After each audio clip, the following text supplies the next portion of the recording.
जय हिंद, जय भारत। आप सभी लोगों का एक बार फिर से स्वागत है आज के इस वीडियो में। टॉपिक दोस्तों हम लोगों का होने वाला है कि लोन डिफ़ॉल्ट होने से लेकर लोन क्लोज होने तक।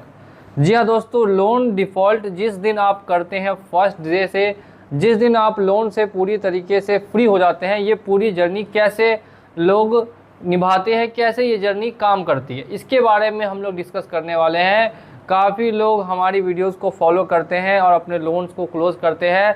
और किसी एक सब्सक्राइबर ने हमें कमेंट किया था कि इस पर एक वीडियो बनाइए कि आज मेरा अगर लोन डिफ़ॉल्ट हुआ है तो इसके बाद मेरी जर्नी स्टार्ट हो गई एज अ लोन डिफ़ॉल्टर, और वो कब तक ख़त्म होगी और इस बीच में मुझे क्या क्या परेशानियों का सामना करना पड़ सकता है या किन किन चीज़ों का मुझे ध्यान रखना है।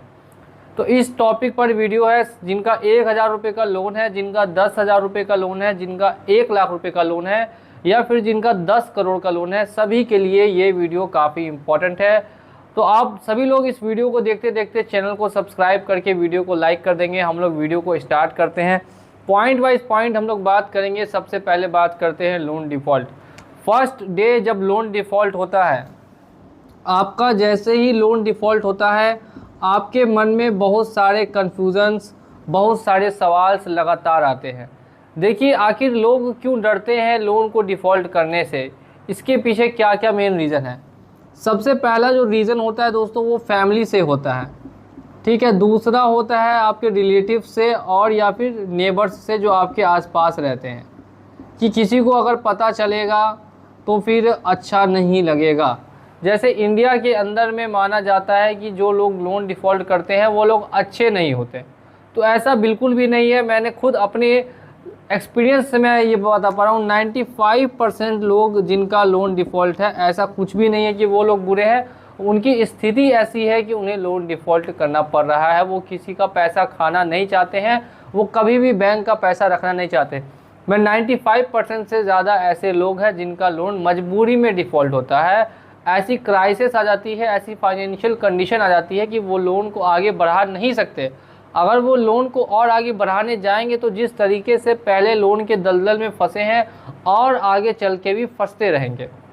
काफ़ी लोग ऐसी कंडीशंस में अपने आप को अकेला महसूस करते हैं। अकेला महसूस करने के साथ साथ उनका जो मेंटल में स्ट्रेस लेवल है और एंग्जाइटी का लेवल है, वो काफ़ी तेज़ी से बढ़ जाता है। जिसके सिम्टम्स क्या होते हैं कि रात में ठीक से नींद नहीं आती है, ज़्यादा भूख नहीं लगती है, काम में मन नहीं लगता है, दिन भर लोन की टेंशन दिमाग में रहती है। अगर ऐसा कुछ कब होगा, जब आप फर्स्ट डे लोन को डिफ़ॉल्ट करते हैं। जिनका 1000 रुपये का लोन है उनके लिए भी सेम प्रॉब्लम रहेगी, जिनका 1 करोड़ रुपये का लोन है, जिनका 2 करोड़ रुपये का लोन है, सबके साथ सेम प्रॉब्लम रहती है। फर्स्ट डे पे दिमाग के अंदर में काफ़ी सारी कन्फ्यूजन्स, और हो सकता है कि आपने जब पहला लोन डिफ़ॉल्ट किया होगा तो आपके दिमाग में भी ऐसे सवाल रहे होंगे और ऐसी कन्फ्यूजन्स रही होंगी। अगर ऐसा था तो आप हमें कमेंट सेक्शन में बता सकते हैं, ठीक है। ये फैमिली से हर कोई शेयर नहीं कर पाता। कुछ फैमिली होती है जो काफ़ी सपोर्ट करती है, कुछ फैमिली होती है वो सपोर्ट नहीं करती है। कुछ लोग घर पे बताते हैं इस बारे में, कुछ लोग घर पे नहीं बताते हैं क्योंकि उनके डर होता है कि घर पे पता चलेगा तो हमारे फैमिली वाले टेंशन में आ जाएंगे, और वो अपने फैमिली मेम्बर्स को टेंशन देना नहीं चाहते, जो बिल्कुल ही अच्छी बात है। कोई भी अपने फैमिली मेम्बर्स को बिल्कुल टेंशन नहीं देना चाहता।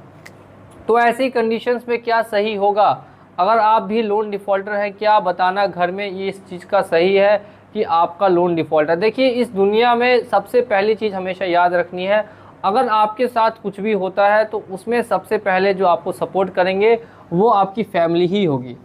इस चीज़ का आपको हमेशा ध्यान रखना है। तो एज़ छुपाना पूरी तरीके से मैं बिल्कुल सही नहीं मानता। अगर आपका 20 लाख रुपए का लोन है तो कम से कम भी आप फैमिली में 5 लाख रुपए का लोन बता सकते हैं, 4 लाख रुपए का लोन बता सकते हैं, और साल भर में क्लोज होने वाला है। क्योंकि एट अप्रॉक्स आपको जमा 4-5 लाख रुपए ही करने हैं सेटलमेंट के लिए।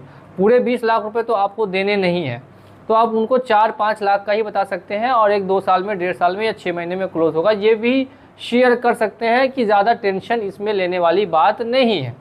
सबसे पहला काम तो सभी लोगों को ये ज़रूर करना है कि किसी अपने क्लोज़ को या फिर अपने फैमिली में इस चीज़ को शेयर करें। पहली चीज़, अब हमने डे 1 एज अ डिफ़ॉल्टर हम बन चुके हैं।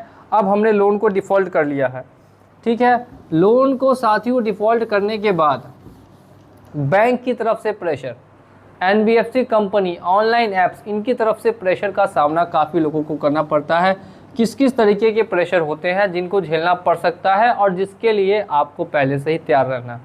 आपका क्या काम है, मैं काफ़ी वीडियोस में बता चुका हूं, मैं फिर से इस वीडियो में बोलूँगा स्टेप बाय स्टेप।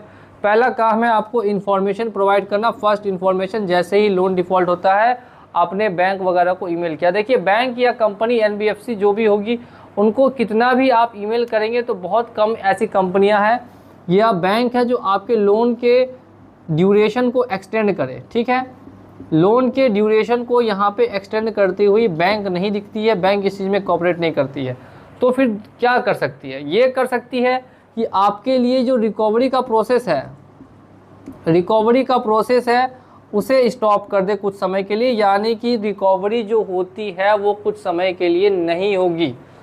ये ज़्यादातर इसका मेल करने का या नोटिस भेजने का क्या मकसद होना चाहिए कि आपका जो रिकवरी प्रोसेस है वो कुछ समय के लिए रुक जाए, जिससे आपके लिए आसानी हो फ्यूचर में। ठीक है, बजाज, आरबीएल, कुछ कंपनियां नहीं बात मानती हैं, कुछ कंपनियां एचडीएफसी, एसबीआई ये बात मान लेती है।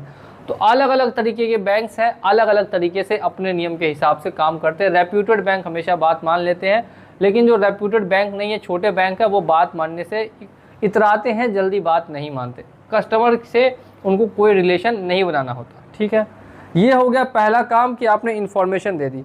अब आपने उनको इन्फॉर्मेशन दे दी, इन्फॉर्मेशन देने के बाद आपके पास इस चीज़ की इन्फॉर्मेशन, मैं जब भी लोगों से कॉल पे कनेक्ट करता हूँ या फिर कॉल पे बात करता हूँ तो 90% लोग ऐसे होते हैं, 90% लोग मुझे ऐसे मिलते हैं जिनको ये नहीं पता कि उनके ऊपर लोन का अमाउंट कितना है।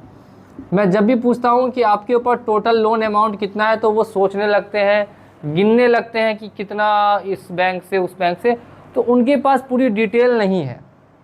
आपको क्या करना है, एक ग्राफ बनाना है। उस ग्राफ में यहाँ पे लिखेंगे बैंक का नाम लिखना है, नेम ऑफ द बैंक लिखना है और यहाँ पे आपको लिखना है आपका अमाउंट। ध्यान दीजिए जो अभी बचा हुआ है, ज़्यादा कुछ नहीं करना है, आपको सिर्फ और सिर्फ बैंक का नाम लिखना है और यहाँ पे लिखना है अमाउंट। ठीक है, कितना कितना अमाउंट बचा है। जैसे मैं यहाँ पर लिखता हूँ 1 2 3 4 5, मेरा 5 बैंक से है, मैं पहले एचडीएफसी कर दूंगा, दोबारा मैं एसबीआई कर दूंगा, मैं क्रेडिट भी इसमें ऐड कर दूंगा क्योंकि मेरा मल्टीपल है, मैं इसमें बजाज ऐड कर ये देता हूँ, मैं यहाँ पे हीरो फिनकॉर्प ऐड कर देता हूँ। यानी मेरा 5 जगह से लोन है, मुझे पता चल गया। अब हर जगह से कितना है मैं मान लेता हूँ। यहाँ से मेरा 1 लाख रुपये बच रहा है, यहाँ से 50,000 रुपये बच रहा है, यहाँ से भी 50,000 रुपये बच रहा है, बजाज से भी 1 लाख बच रहा है और यहाँ से भी 50,000 रुपये बच रहा है। अब इससे क्या हुआ कि मुझे एक आइडिया मिल गया कि आखिर कितना लोन है आपका, या आपको भी एक आइडिया मिल जाएगा कि कितना लोन है। 1 2 3 और 3.5 लाख रुपए का, यानी कि टोटल लोन है मेरे ऊपर फ़िलहाल। ठीक है, ये हुआ आपके पास लोन की आपकी डिटेल्स। तो सबसे ज़्यादा इम्पॉर्टेंट है कि ये आपके पास ज़रूर होना चाहिए, हर एक व्यक्ति के फ़ोन में ये डाटा होना चाहिए कि उसके पास किस कंपनी से लोन है और कितने कितने अमाउंट का लोन है, कितना कितना अमाउंट ड्यू उन्होंने किया है या कितना अमाउंट उनको पे करना बाकी है। अब मैंने टोटल जो लोन अमाउंट डिफ़ॉल्ट किया है उसका डाटा है मेरे पास 3.5 लाख रुपए का। काफ़ी कॉम्प्लिकेशंस भी आती हैं, नंबर हमारा ऑलरेडी दिया गया है, मैं सबको बोलता हूँ आप डाटा शेयर कीजिए, हमसे संपर्क कीजिए, नोटिस आता है संपर्क कीजिए, किसी तरीके की अगर लोन रिलेटेड प्रॉब्लम है हमसे डायरेक्ट संपर्क कीजिए, संपर्क के लिए नंबर ऑलवेज खुला हुआ है। ठीक है, यहाँ पे है 3.5 लाख रुपए का लोन है। अब मेरा प्लानिंग क्या होगा, ध्यान से आपको समझना है। सेम प्लानिंग आप लोग भी अगर अपनाते हैं तो जैसे ही आप लोन डिफ़ॉल्ट की जर्नी को स्टार्ट करते हैं उसी तरीके से आप लोन डिफ़ॉल्ट की जर्नी को ख़त्म करके लोन फ्री भी हो सकते हैं। तो आपने फर्स्ट डे मैंने आज स्टार्ट कर ली, अब मेरा टारगेट होगा, टारगेट क्या होगा कि 3.5 लाख रुपए का लोन है, मुझे कितने तक रुपए में सेटल करना है। बहुत सारी कंपनी, बहुत सारे यूट्यूबर आपसे 10%, 20%, 12%, 8% चार्ज कर लेते हैं सिर्फ इस नाम पे कि हम आपका सेटलमेंट करा देंगे, जो बिल्कुल ही गलत है, बिल्कुल ही इलीगल है। वो बिजनेस कर रहे हैं, आपकी किसी तरीके से हेल्प नहीं कर रहे हैं। तो ऐसा कुछ होने से आप अपने आप को रोकिए और कोशिश कीजिए कि थोड़ी सी मेहनत करके आप वो पैसा बचा के इन लोगों को पैसा देने में वो पैसा आप इस्तेमाल कीजिए। ठीक है, मेरी बात आपको शायद समझ में आ रही होगी काफ़ी लोगों को। अब जैसे हम बात करते हैं, यहाँ पे मेरा HDFC का 1 लाख रुपए का लोन है, तो मैं इसका टारगेट रखने वाला हूँ 8 महीने का। मुझे ये 8 महीने डिफ़ॉल्ट करना है और 8 महीने के बाद मैं इसको 30,000 रुपये तक में क्लोज़ कर दूंगा, यानी कि 30% तक में मैक्सिमम क्लोज़ कर दूंगा। अगर क्रेडिट कार्ड होगा तो 20,000 में भी हो जाएगा, लेकिन अगर पर्सनल लोन है तो 30,000 रुपये तक में क्लोज़ होना ही होना है। मैंने इसका टारगेट रखा 30,000 में क्लोज़ करूँगा। SBI का है तो 15,000 रुपये है, मुझे कम अमाउंट चाहिए, मैं इसको 5 महीने में ही क्लोज़ कर दूँगा। ठीक है। नेक्स्ट अगर हम देखें क्रेडिट बी का है, तो क्रेडिट बी जैसे कि ऑनलाइन एप्लीकेशन है, ये कुछ भी करती नहीं, ना घर पे आती है ना किसी तरीके से प्रॉब्लम करती है। तो भले ही इसका मैं थोड़ा ज़्यादा पैसा दूंगा, लेकिन इसको 1 साल बाद क्लोज़ करूँगा।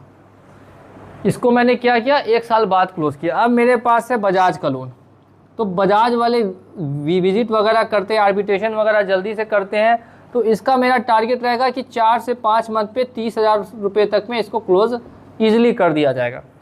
बजाज के केस में या जिस कंपनी के केस में प्रॉब्लम ज़्यादा आपको क्रिएट होने की संभावना हो, उसको फर्स्ट एट अ टाइम में आप क्लोज़ करेंगे। जैसे मैंने इसका टारगेट रखा 4 महीने में मैं पैसे जमा करूँगा, 5-10 हज़ार रुपये जमा करके 30,000 रुपये जैसे ही होंगे बजाज का सेटलमेंट करवा दूँगा। ठीक है। नेक्स्ट जैसे हीरो की बात करें, तो हीरो कंपनी भी कुछ नहीं करती है, तो इसका भी 50,000 का है। मैं टारगेट 10,000 रुपये का लेके ही चल रहा हूँ, क्योंकि इनका सेटलमेंट कम में होता है, तो मैं इसको भी 10,000 रुपये दूंगा और लास्ट में 8 मंथ के बाद दूंगा। तो देखिए यहाँ पे मेरा एक टारगेट सेट हो गया कि मुझे 1 साल में लोन को क्लोज़ करना है। कब कब करना है वो भी मेरे माइंड में एक इमेज है, मुझे पता है, हाँ मेरा ये लोन इतने इतने समय में मैं कोशिश करूँगा तो क्लोज़ हो जाएगा। ये एक टारगेट हुआ, ये एक माइंडसेट हुआ।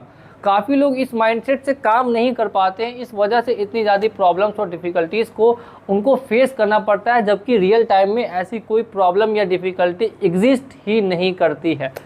काफ़ी लोग मुझे बोलते हैं कि सर आपको नहीं पता कि लोन डिफ़ॉल्टर होना कैसा लगता है। तो मैं उन लोगों को हमेशा बताता हूँ, देखिए मैं जितने लोन डिफ़ॉल्टर के साथ रहा हूँ और जितना उनको मैंने देखा है, मैंने जाना है, जितना पर्सनली मैं उस लाइफ को जी चुका हूँ as a loan defaulter already, तो मुझे अच्छे से इन सब चीज़ों के बारे में पता है कि आखिर लोन डिफ़ॉल्टर होना कैसा होता है, कितना मेंटल लेवल पे स्ट्रेस होता है, और पूरी तरीके से स्ट्रेस तभी ख़त्म होगा जब आपका वो दिन आएगा जिस दिन लोन पूरी तरीके से ख़त्म हो जाएगा, सेटल हो जाएगा, आप पूरी तरीके से लोन फ्री अपने आप को कर पाएंगे। उस दिन जो आपको स्ट्रेस होगा वो पूरी तरीके से गायब हो जाएगा। अब इस जर्नी में, अब ये पूरी एक जर्नी है, इस जर्नी में आपको बहुत कुछ सीखने के लिए मिलता है। 110% में बता सकता हूँ, लोग लाइफ में पता कर पाते हैं कि आखिर उनके साथ कौन है और उनके साथ कौन नहीं है। इसके अलावा भी कि आखिर मुश्किल इससे बड़ी अब उनके लाइफ में कोई और आ ही नहीं सकती, क्योंकि वो पहले ही अपने आप को हर मुश्किलों के लिए तैयार कर चुके हैं। तो मैं मानता हूँ कि ठीक है ये मुश्किल समय है, लेकिन मुश्किल समय से ही लड़के इंसान मजबूत भी बनता है। बिल्कुल सही सुन रहे हैं आप, मुश्किल समय से अगर आप लड़ेंगे नहीं तो आप कभी भी मजबूत नहीं बन पाएंगे। तो ये आपको मौका मिला है अगर एज अ लोन डिफ़ॉल्टर बनने का, तो ये कोई शर्म की बात नहीं है, ये एक तरीके से आपके लिए एक मौका है अपने माइंडसेट को दिखाने का और अपने टारगेट्स को पूरा करने का। ये टारगेट्स बनाइए, अचीव करिए, क्योंकि जो आप एक बार गिर चुके हैं जिस दलदल में, लोन के ट्रैप में, उस लोन के ट्रैप से आप धीरे धीरे करके ही वापस आ पाएंगे। मैं अच्छे से जानता हूँ 99% लोगों के पास इतना पैसा नहीं होता कि वो एक बार में सारा सेटलमेंट करा पाए। इसीलिए मैंने यहाँ पे ये नहीं लिखा कि आपको सबको एक साथ ही सेटलमेंट करना है, कभी मैंने ऐसा नहीं लिखा।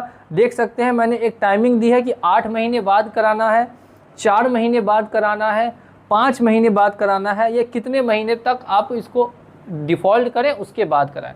तो आप अपने भी लोन की तरफ से अगर जानकारी चाहते हैं कि इसको कैसे क्लोज़ करना है एज अ एनालिसिस, तो आप हमें संपर्क कर सकते हैं। ऊपर ऑलरेडी हमारा व्हाट्सअप नंबर दिया गया है, और जहां पे हम आपके लोन की डिटेल्स देख के आपको अच्छे से गाइड कर पाएंगे। आपकी परिस्थिति को समझते हुए आपको जो भी निष्कर्ष होगा वो हम आपको उपलब्ध करा पाएंगे। तो ये हमने बात कर ली as a loan defaulter start होने की। अब इस बीच में 2-3 चीज़ें हैं जिनको लेकर हमेशा से कन्फ्यूज़न रहा है, जिसमें सबसे पहली चीज़ आती है वो आती है कॉल। अब हम कॉल्स का क्या करें? देखिए, calls is equal to waste of time, waste of energy. Calls को उठाना यानी कि आपका टाइम वेस्ट होना और एनर्जी वेस्ट होना। आप ईमेल और नोटिफिकेशन ऑलरेडी बैंक और कंपनी को दे चुके हैं, उसके बावजूद भी आप कॉल लगातार पिकअप कर रहे हैं। अगर तभी करें जब आपके पास उतना फ्री ऑफ टाइम है और उतनी एनर्जी है और आपको उस चीज़ में मज़ा आ रहा है। काफ़ी लोग मुझे बताते हैं सर हम आपकी वीडियोस देखते हैं, हम मज़े से बात करते हैं, हमें अच्छा लगता है उनसे बात करना, तो ये एक आपके लिए गुड डीड है, आप कर सकते हैं। अगर लेकिन ऐसा नहीं है, आप परेशान अपने आप को कर ले रहे हैं, उन बातों को आप अपने दिमाग में बार बार रिपीट कर रहे हैं, साइकोलॉजिकली आप अफेक्ट हो रहे हैं, तो ऐसे में आप इनसे निकलने की आगे कोशिश कीजिए। आप वहाँ पे स्टक मत हो जाइए, कॉल्स को उठाना बिल्कुल ही बंद कर दें। नोटिस आता है हमें सीधे फॉरवर्ड कर दें व्हाट्सएप के जरिए, चेक हो जाएगी वो नोटिस सही है या गलत है, क्या रिप्लाई करना ज़रूरी है या नहीं है। प्रोसेस कुछ नहीं होगा, जेल का सिस्टम इसमें बिल्कुल नहीं होता है, पुलिस आपके घर पे कभी आएगी नहीं, लीगल या इलीगल तरीके से आपको कहीं भी इधर उधर करना नहीं पड़ेगा। आपका टारगेट, आपका माइंडसेट सिर्फ और सिर्फ एक ही होना चाहिए कि मुझे इस साल या अगले साल तक पूरी तरीके से लोन फ्री होना है और अपनी ज़िंदगी को वापस कंटिन्यू करना है। तो जितने भी लोग इस वीडियो को इस पॉइंट तक देख चुके हैं वो एक बार ज़रूर कमेंट करेंगे कि क्या उन्होंने अपना टारगेट बना रखा है कि आखिर आप कब तक लोन से फ्री होना चाहते हैं। क्या आपको 2 साल लगेंगे, क्या आपको 4 साल लगने वाले हैं, या आपको 5 साल लगने वाले हैं, या 1 साल लगेगा। अगर आपका कोई टारगेट है तो आप उसके बारे में हमें कमेंट में ज़रूर से ज़रूर बता सकते हैं। और कुछ NBFC ऐसी भी होती हैं जो छोटी एप्लीकेशंस होती है जिनका मैं बताता हूँ, नहीं भरेंगे तो भी चलेगा, तो उनको आप टारगेट में मत रखिए। जैसे अगर मैं यहाँ पे आपको कहूँ तो एम पॉकेट, अगर मेरा एम पॉकेट का लोन है, अगर मेरा पे रूपी का लोन है, तो छोटे छोटे 10, 20 हज़ार, 30 हज़ार के मेरे लोन है, तो मैं उनको अपने टारगेट में ऐड नहीं करता, क्योंकि इन लोन्स का कोई मतलब ही नहीं बनता। ये लोन्स आप दें या ना दें, किसी तरीके की झंझट आपको फ्यूचर में नहीं आती है। तो ये रही कहानी। वीडियो काफ़ी लंबी हो जाएगी और मैं नहीं चाहता आपका ज़्यादा टाइम लेना, इस वजह से मैं वीडियो को यहाँ पे स्टॉप करूँगा, वरना मैं इस वीडियो को चाहूँगा तो ये 1 घंटे लंबा चल जाएगा। इतना कुछ समझाने के लिए है, 5-6 साल के एक्सपीरियंस से पूरी कहानी मैं आपको समझा सकता हूँ। जितना शॉर्ट में उतने शॉर्ट में मैंने समझाने की कोशिश की है। उम्मीद करता हूँ ये वीडियो आपके लिए हेल्पफुल रहा होगा। वीडियो को लाइक करके चैनल को सब्सक्राइब कर दीजिए। मिलूंगा अगले वीडियो में बहुत ही जल्द। जय हिंद, जय भारत।